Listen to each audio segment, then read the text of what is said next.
Alright, so as you saw from the title of the video, I'm going to see how much progress I can make in my Animal Crossing late game, Doggo's Dream City, in 1 week. Keep in mind that this is the first devlog, so yeah, I haven't made really technically any progress or anything other than doing some spriting, so building from the ground up. Let's see how far I can go this week. Right, so Monday was my first day of active development. I'm using the Godot engine to make the game, and so on Monday I did the very basics. I added a camera, I added movement,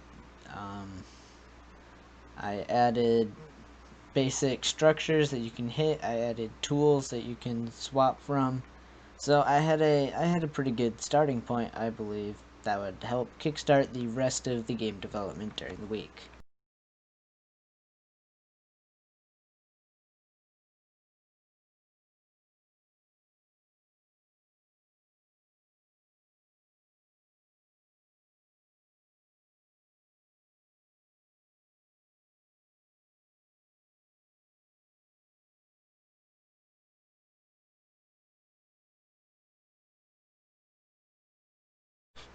Tuesday, my goal was to work on butterfly spawning.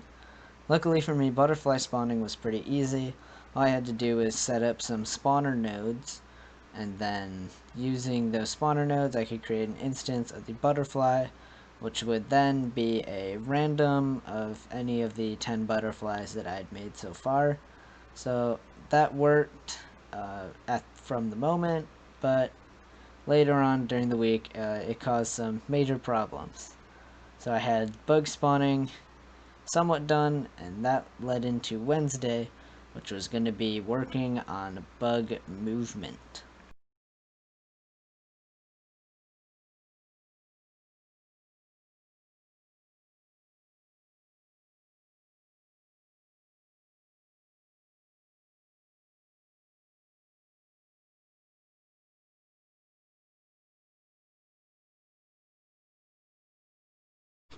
Alright, so I got to work on Wednesday. I was very excited about how progress was going to go. I did some writing code, I looked up some tutorials, and I figured that I was ready for what was going to happen. And so after like a couple minutes, maybe 30 minutes of Googling and writing stuff down, I had my very first basic movement thing. And I hope you enjoy it.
So as you can see from that last clip, yeah, the movement did not work. And thus spent the next 2 hours looking at different tutorials trying to figure out what I was doing wrong. I found a different version of doing movement things that I then tried to work on, but that also didn't work for one very simple reason.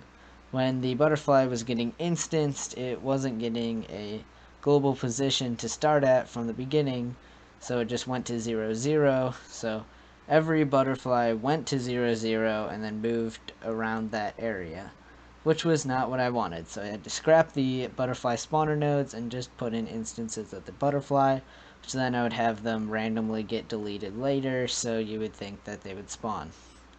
And so, after fixing that, I finally had movement working.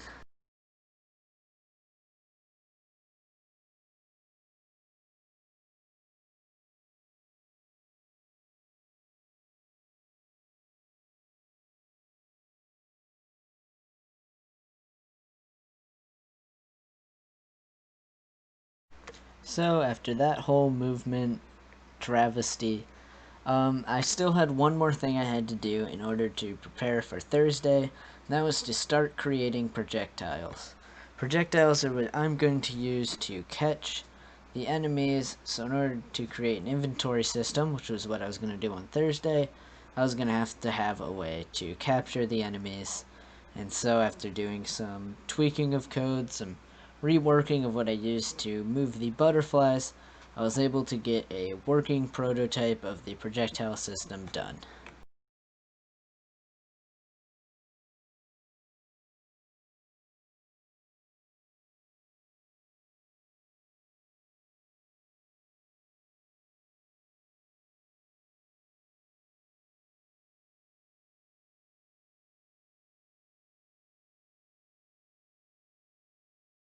So it was Thursday and it was time to work on the inventory system. But first, in order to make an inventory system, I had to register that the projectile had actually hit the butterfly. So after following a Heartbeast tutorial on hitboxes and hurtboxes, I learned about area 2Ds and collision layers in mass, which I was able to do so that the projectiles would only affect the butterflies and that they would get destroyed after being hit. That was progress. Then it was just time to store some variables when they get hit, then use those to make the inventory system.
So on Friday, it was time to start tweaking what I already had.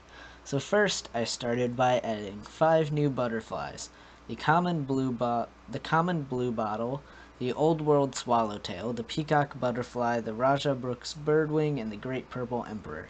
After I'd done that and I was working on their inventory icons, I realized that I had left 3 pixels to the top right of the inventory icon that weren't supposed to be there.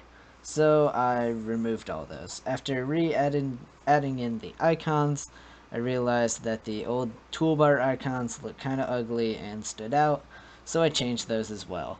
Then I made a different tool projectile for each of the different tools.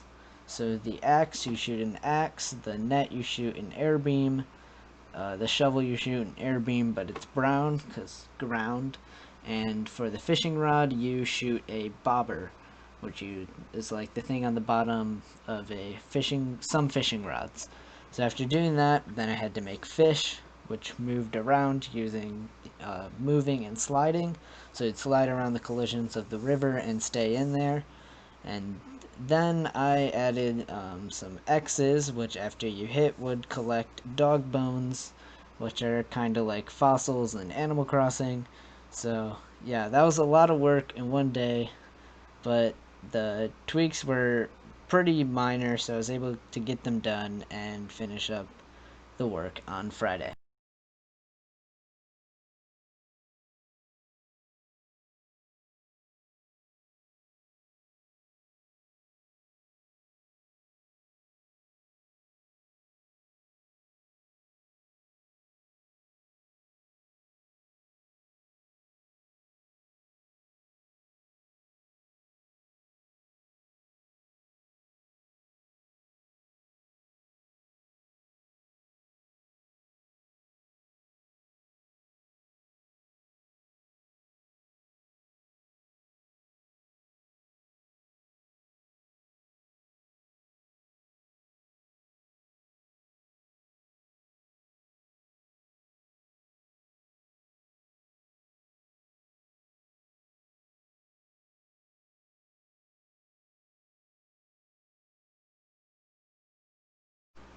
So Saturday and Sunday I was busy.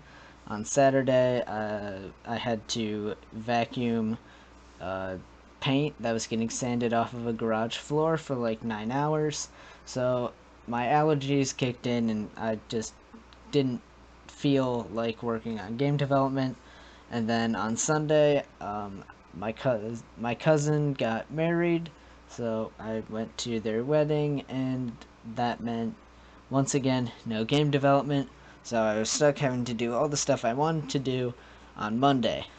Luckily, what I had to do on Monday was create dialogue prompts for when you catch something.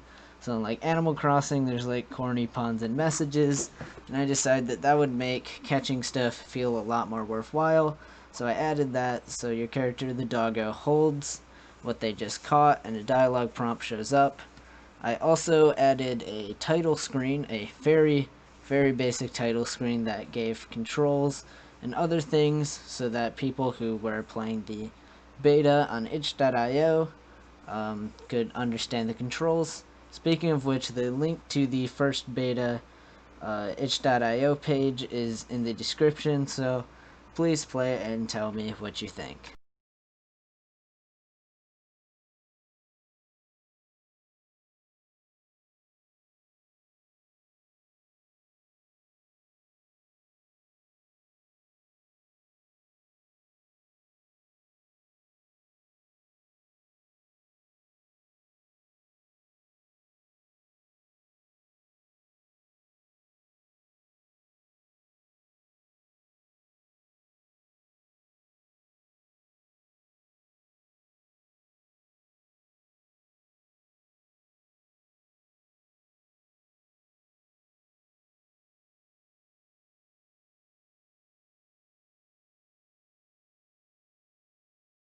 Well, that's it for this week's devlog.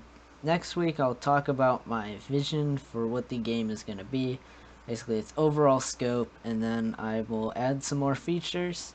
So I hope you play the beta and leave your comments down there or in the YouTube comment section below on what I should add, things I can do to improve, and other things like that. I'm sorry if I ramble on a bit. This talking to random people who may or may not watch a video is quite stressful for me. So anyway, I hope you enjoyed, and I'll see you in the next devlog or video, whenever that may be. Goodbye.